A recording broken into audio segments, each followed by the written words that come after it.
What we have here is HM6 SV. So it's a new version of HM6, which was launched just over a year ago. HM6 was always pretty impressive from the outside. That curvy, organic, biomorphic shape that looks like nothing else out there, right? And all these features it has with the little shield you can cover the tourbillon with and so on. But we always thought that the real star of HM6 was the movement inside. It's a crazy movement. I mean, it looks like nothing else out there. It has an entirely weird structure for a watchmaking piece.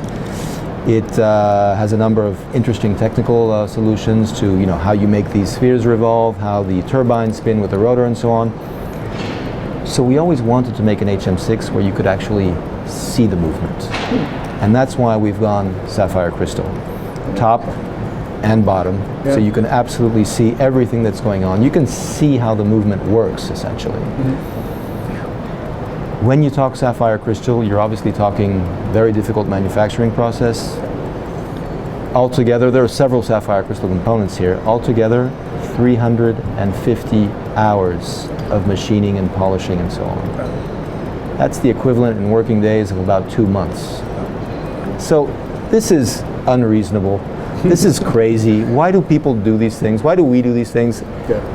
For the beauty of, you know, high watchmaking, but it's not reasonable. So 350 hours of machining. Around the case, you have what we've called a streamline moderne case. What is streamline moderne? It's a design trend which was born in the 1930s.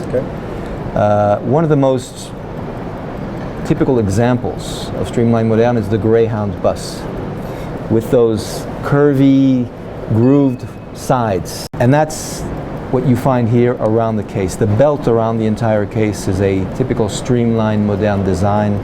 That's something which inspired us for this case as well. So there you go, the HM6 SV.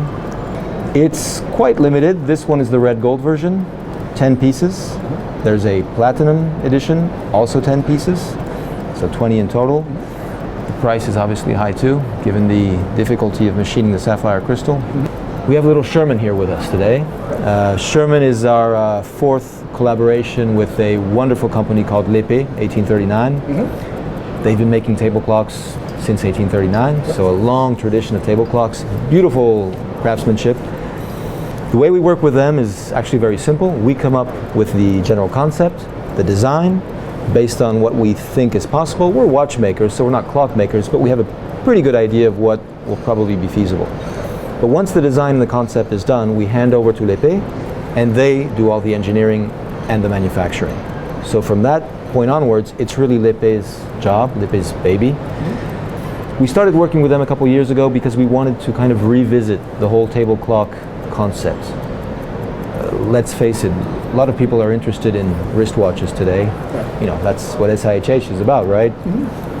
But table clocks is a bit more of a challenge. And that's probably because a lot of table clocks are a little old-fashioned and so on. So we wanted to do our take on table clocks, and that's why we created a few years ago the Starfleet machine and a few others after that. Melchior last year, the big robot.